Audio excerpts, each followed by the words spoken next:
द्वितीय थेसलोनिक्य एक पर्व। पाउल सिलवान और तिमोथी आम्भमानक पिता ईश्वर और प्रभु यीशु ख्रीष्टंकଠାରେ थिबा थेसलोनिक्य मंडली निकटकु पत्र लेखुअछंती। पिता ईश्वर और प्रभु यीशु ख्रीष्टंकଠାରୁ अनुग्रह और शांति तुम्भमानक प्रति हेउ। हे भाई माने, तुम्भमानक निमंते ईश्वर को सर्वदा धन्यवाद देवा आम्भमानकर कर्तव्य आउ ताहा उपयुक्त, कारण तुम्भमानक विश्वास अतिशय वृद्धि पाउअछि। पुणी परस्पर प्रति तुम्भमानक प्रत्येकर प्रेम बढ़ुअछि। एपरिकि तुम्हे माने जेउ समस्त ताड़ना और क्लेश भोग करुअछ, सेथि मध्यरे तुम्भमानकर धैर्य और विश्वास निमंते आम्भे माने निजे ईश्वरक मंडली समूहरे तुम्भमानक विषय दर्प करिथाउ।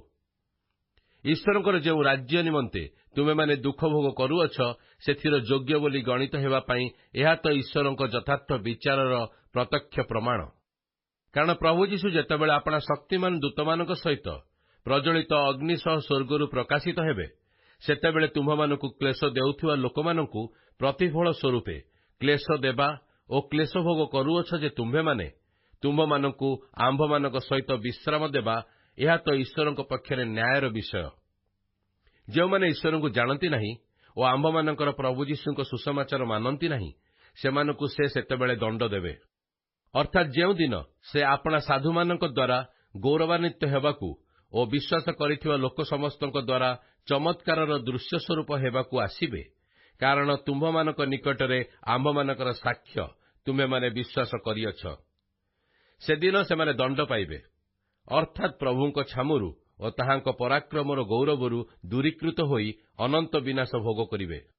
एणु आम्भमानकर ईश्वर जेपरि तुम्भमानकु आपणा आह्वानर योग्य बोली गणना करंती, पुणी समस्त सत्कामना और विश्वासर कर्म शक्ति सिद्ध करंती, सेथिपाई मध्य आम्भेमाने सर्वदा तुम्भमानक निमंते प्रार्थना करुअछु।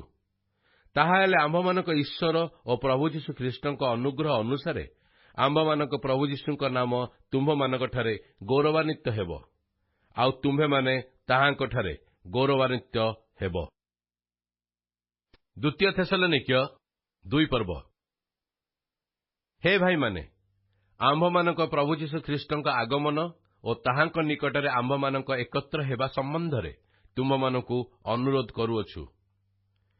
प्रभुंक दिन उपस्थित हेलानी बोली तुम्हे माने कौनसी आत्मा कि वाक्य कि आम्भमानक द्वारा लिखित बोली मने करी कौनसी पत्र द्वारा शीघ्र विचलित और उद्विग्न न हुओ, कि कौनसी प्रकार तुम्भमानकु भ्रांति न जन्माऊ। कारण प्रथमे धर्मच्युति घटिब, आ विनाशर संतान से अधर्मर पुरुष प्रकाशित हेबा आवश्यक, नहेले प्रभुंक दिन उपस्थित हेब नहीं। से ईश्वरक नामरे ख्यात बा पूजित समस्तक विरोधी होई निजकु सेमानक ठारू उन्नत करे। एपरिक ईश्वरक मंदिर रे बसी से आपना को ईश्वर बोली देखाए। मु तुम्भमानक संघरे थिबा समयरे एई सब विषय जे तुम्भमानकु थरकु थर कहिथिली, ताहा कोन तुम्भमानकर स्मरण नाही? आउ से निरूपित समयरे प्रकाशित हेबा निमंते कोन बाधा देउअछि, ताहा तो तुम्हे माने जानो। कारण अधर्मर निगूढ़ तत्व वर्तमान सुधा कार्य करुअछि। बाधा देउथिबा व्यक्ति दूरीकृत न हेबा पर्यंत ताहा कार्य करुथिबो। सेतेबेले से अधर्म पुरुष प्रकाशित हेब, ताहाकु प्रभु यीशु आपणा मुखर निश्वास द्वारा संहार करिवे और आपणा आगमनर प्रकाश द्वारा विनाश करिवे। शयतानर शक्ति अनुसारे समस्त प्रकार मिथ्या शक्ति, चिन्ह और अद्भुत कर्म, पुणी विनाश पात्र मानक निकटरे समस्त प्रकार अधर्मर छलना सहकारे से अधर्म पुरुषर आगमन हेब। कारण परित्राण प्राप्त हेबा निमंते सेमाने सत्य प्रति श्रद्धाभाव बही नाहांती, आउ एथि सकाशे सेमाने जेपरि मिथ्यारे विश्वास करंती, सेथि निमंते ईश्वर सेमानक निकटकु भ्रांतिजनक शक्ति प्रेरण करंती। जेपरिकि जेउ माने सत्यरे विश्वास न करी अधर्मरे संतुष्ट होई अछंती, सेमाने समस्ते दंडर पात्र हुअंती। किंतु हे प्रभुंकर प्रिय पात्र भाई माने, तुम्भमानक निमंते सबुबेले ईश्वर को धन्यवाद देबा आम्भमानकर कर्तव्य। कारण ईश्वर आत्मांकर और पवित्र आत्मा और सत्यरे विश्वास द्वारा परित्राण पाइबा निमंते तुम्भमानकु प्रथम स्वरूप फल रूपे मनोनीत करिअछंती। एथि सकाशे मध्य से आम्भमानक सुसमाचारर द्वारा आम्भमानक प्रभु यीशु ख्रीष्टंक गौरव प्राप्ति निमंते ତୁମମାନଙ୍କୁ ଆହ୍ୱାନ କରିଅଛନ୍ତି। ଅତଏବ ହେ ଭାଇମାନେ, ସ୍ଥିର ଥାଅ। ପୁଣି ଆମ୍ଭମାନଙ୍କର ବାକ୍ୟ କିମ୍ବା ପତ୍ର ଦ୍ୱାରା ତୁମ୍ଭେମାନେ ଯେଉଁ ଶିକ୍ଷାପ୍ରାପ୍ତ ହୋଇଅଛ, ସେହିସବୁ ଧରି ରଖ। ଆମ୍ଭମାନଙ୍କର ପ୍ରଭୁ ଯୀଶୁ ଖ୍ରୀଷ୍ଟ ନିଜେ ଆଉ ଆମ୍ଭମାନଙ୍କର ପିତା ଈଶ୍ୱର ଆମ୍ଭମାନଙ୍କୁ ପ୍ରେମ କରି ଅନୁଗ୍ରହରେ ଆମ୍ଭମାନଙ୍କୁ ଅନନ୍ତ ସାନ୍ତ୍ୱନା ଓ ଉତ୍ତମ ଭରସା ଦେଇଅଛନ୍ତି। ସେ ନିଜେ ତୁମମାନଙ୍କ ହୃଦୟକୁ ସାନ୍ତ୍ୱନା ଦେଇ ତୁମମାନଙ୍କୁ ସମସ୍ତ ଉତ୍ତମ କର୍ମ ଓ ବାକ୍ୟରେ ସୁସ୍ଥିର କରନ୍ତୁ। ଦ୍ୱିତୀୟ ଥେସଲୋନିକ୍ୟ 3 ପର୍ବ। ଅବଶେଷରେ ହେ ଭାଇମାନେ, ଆମ୍ଭମାନଙ୍କ ନିମନ୍ତେ ପ୍ରାର୍ଥନା କର, ଯେପରି ପ୍ରଭୁଙ୍କ ବାକ୍ୟ ତୁମ୍ଭମାନଙ୍କ ମଧ୍ୟରେ ଯେ ରୂପେ ସେହି ରୂପେ ସର୍ବତ୍ର ଶୀଘ୍ର ବ୍ୟାପିଯାଇ ଗୌରବପ୍ରାପ୍ତ ହେବ। ପୁଣି ଯେପରି ଆମ୍ଭେମାନେ ଅବିବେଚକ ଓ ଦୁଷ୍ଟ ଲୋକମାନଙ୍କଠାରୁ ଉଦ୍ଧାର ପାଇବୁ। କାରଣ ସମସ୍ତଙ୍କର ବିଶ୍ୱାସ ନାହିଁ, କିନ୍ତୁ ପ୍ରଭୁ ବିଶ୍ୱସ୍ତ। ସେ ତୁମମାନଙ୍କୁ ସ୍ଥିର କରି ମନ୍ଦରୁ ରକ୍ଷା କରିବେ। ଆମ୍ଭେମାନେ ଯେଉଁସବୁ ଆଦେଶ ଦେଉଅଛୁ, ସେହିସବୁ ଯେ ତୁମେମାନେ କରୁଅଛ ଓ କରିବ, ଏହା ତୁମ୍ଭମାନଙ୍କ ସମ୍ବନ୍ଧରେ ପ୍ରଭୁଙ୍କଠାରେ ଆମ୍ଭମାନଙ୍କର ଦୃଢ଼ ବିଶ୍ୱାସ। ଆଉ ପ୍ରଭୁ ତୁମମାନଙ୍କ ହୃଦୟକୁ ଈଶ୍ୱରଙ୍କ ପ୍ରେମ ଓ ଖ୍ରୀଷ୍ଟଙ୍କ ଧୈର୍ଯ୍ୟରୂପ ପଥରେ ଅଗ୍ରସର କରାନ୍ତୁ।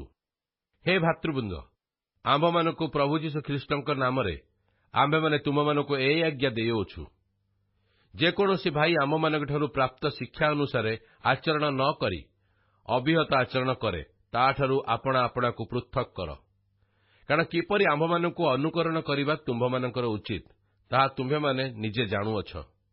ଯେଣୁ ଆମ୍ଭେମାନେ ତୁମମାନଙ୍କ ମଧ୍ୟରେ ଅବିହିତ ଆଚରଣ କରିନଥିଲୁ, କିଏ ବା ବିନା ମୂଲ୍ୟରେ କାହାରି ଅନ୍ନ ଭୋଜନ କରିନଥିଲୁ। ବରଂ ତୁମମାନଙ୍କ ମଧ୍ୟରୁ କାହାରି ଭାରସ୍ୱରୂପ ନ ହେବା ପାଇଁ ପରିଶ୍ରମ ଓ କ୍ଲେଶ ସହ ଦିବାରାତ୍ର କାର୍ଯ୍ୟ କରିଥିଲୁ। ତୁମ୍ଭମାନଙ୍କଠାରୁ କିଛି ଗ୍ରହଣ କରିବାକୁ ଯେ ଆମ୍ଭମାନଙ୍କର ଅଧିକାର ନାହିଁ, ତା ନୁହେଁ। କିନ୍ତୁ ଯେପରି ତୁମ୍ଭେମାନେ ଆମ୍ଭମାନଙ୍କୁ ଅନୁକରଣ କର, ଏଥିନିମନ୍ତେ ଆମ୍ଭେମାନେ ତୁମମାନଙ୍କ ନିକଟରେ ଆପଣା ଆପଣାକୁ ଆଦର୍ଶ ରୂପେ ଦେଖାଇବା ପାଇଁ ସେହିପରି କଲୁ। କାରଣ ତୁମମାନଙ୍କ ସହିତ ଥିବା ସମୟରେ ହିଁ ଆମ୍ଭେମାନେ ତୁମମାନଙ୍କୁ ଏହି ଆଜ୍ଞା ଦେଲୁ, ଯେ କେହି କାର୍ଯ୍ୟ କରିବାକୁ ଇଚ୍ଛା କରେ ନାହିଁ, ସେ ଭୋଜନ ମଧ୍ୟ ନ କରୁ। ଯେଣୁ ତୁମମାନଙ୍କ ମଧ୍ୟରେ କେହି କେହି ଅବିହିତ ଆଚରଣ କରୁଅଛନ୍ତି ଓ କୌଣସି କାର୍ଯ୍ୟ ନ କରି ଅନଧିକାର ଚର୍ଚ୍ଚାରେ ବ୍ୟସ୍ତ ଅଟନ୍ତି ବୋଲି ଆମ୍ଭେମାନେ ଶୁଣୁଅଛୁ। ଏହି ପ୍ରକାର ଲୋକମାନଙ୍କୁ ଶାନ୍ତ ଭାବରେ କାର୍ଯ୍ୟ କରି ନିଜ ନିଜର ଅନ୍ନ ଭୋଜନ କରିବାକୁ ଆମ୍ଭେମାନେ ପ୍ରଭୁ ଯୀଶୁ ଖ୍ରୀଷ୍ଟଙ୍କ ନାମରେ ଆଜ୍ଞା ଓ ଚେତନା ଦେଉଅଛୁ। କିନ୍ତୁ ହେ ଭାତୃବୃନ୍ଦ, ସତ୍କର୍ମ କରିବାରେ ତୁମ୍ଭେମାନେ କ୍ଳାନ୍ତ ନ ହୁଅ। ଆଉ ଯେବେ କେହି ଏହି ପତ୍ରରେ ଲିଖିତ ଆମ୍ଭମାନଙ୍କ କଥା ନ ମାନେ, ତେବେ ସେହି ଲୋକକୁ ଚିହ୍ନି ରଖ। ପୁଣି ସେ ଯେପରି ଲଜ୍ଜିତ ହୁଏ, ଏଥିନିମନ୍ତେ ତାହା ସହିତ ସମ୍ବନ୍ଧ ରଖ ନାହିଁ। ତଥାପି ତାହାକୁ ଶତ୍ରୁ ବୋଲି ଜ୍ଞାନ କର ନାହିଁ, ମାତ୍ର ତାହାକୁ ଭାଇ ବୋଲି ଜ୍ଞାନ କରି ଚେତନା ଦିଅ। ଶାନ୍ତିଦାତା ପ୍ରଭୁ ସ୍ୱୟଂ ତୁମ୍ଭମାନଙ୍କୁ ସର୍ବଦା ଓ ସର୍ବପ୍ରକାରେ ଶାନ୍ତି ଦିଅନ୍ତୁ। ପ୍ରଭୁ ତୁମମାନଙ୍କ ସହବର୍ତ୍ତୀ ହୁଅନ୍ତୁ। ମୁଁ ପାଉଲ ମୋହର ନିଜ ହସ୍ତରେ ଲେଖି ନମସ୍କାର ଜଣାଉଅଛି। ପ୍ରତ୍ୟେକ ପତ୍ରରେ ଏହା ଚିହ୍ନ ସ୍ୱରୂପ ମୁଁ ଏହିପରି ଲେଖେ। ଆମ୍ଭମାନଙ୍କର ପ୍ରଭୁ ଯୀଶୁ ଖ୍ରୀଷ୍ଟଙ୍କ ଅନୁଗ୍ରହ ତୁମ୍ଭ ସମସ୍ତଙ୍କର ସହବର୍ତ୍ତୀ ହେଉ।